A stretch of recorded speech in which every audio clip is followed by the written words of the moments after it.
Clos est une maison d'accueil qui est ouverte de 8h30 du matin à 6h du soir, tous les jours de la semaine, 7 jours sur 7.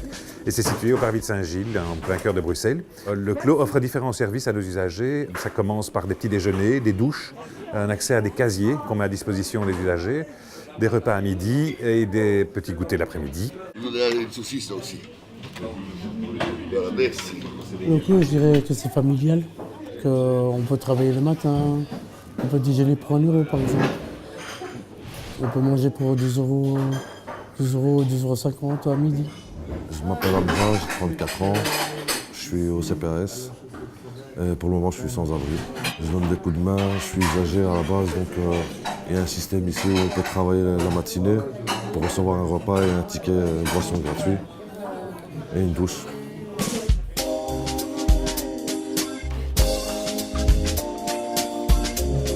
Comme vous avez vu, on prend des usagers pour aider le matin, pour nous aider à accomplir le repas du jour. Et sans eux, je pense qu'on n'arrivera pas à assumer un service complet.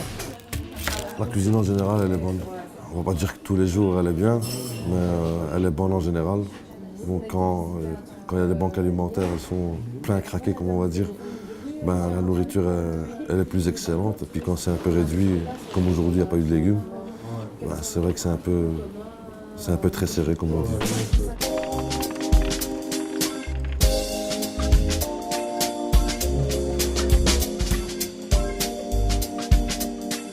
Il y a une nouvelle dynamique qui a été mise en place déjà par mon prédécesseur, qui est une dynamique d'alimentation plus durable, donc une lutte.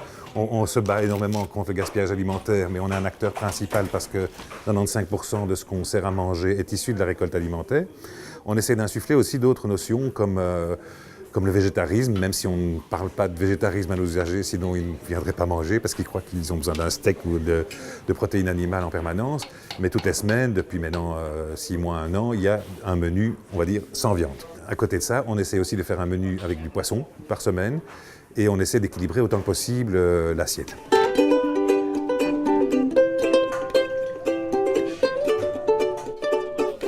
Donc là, on a voulu donner un repas durable et sain. Donc on a proposé de faire un jour, et c'est le jeudi, un plat végétarien qu'on a commencé à adapter, mais ce n'était pas facile. Puisque les gens sont habitués à avoir de la viande tous les jours sur leur assiette. Pour faire un menu végétarien, on ne dit pas c'est jeudi veggie aujourd'hui, on dit aujourd'hui c'est tortilla avec des légumes méditerranéens. Point. Et c'est un menu sans viande et personne ne s'en plaint, on ne s'en rend pas compte. On a ce côté protéiné avec les œufs, donc ça passe comme ça. Ça dépend de l'humeur de la personne. Il y a des gens qui n'ont pas pu manger de viande, qui aimeraient manger de la viande ce jour-là. Mais bon voilà, on ne peut pas tout faire non plus. Donc les journées réservées sans viande, il y a un menu de la semaine qui est affiché normalement, donc les gens devraient savoir qu'il n'y a pas de viande ce jour-là.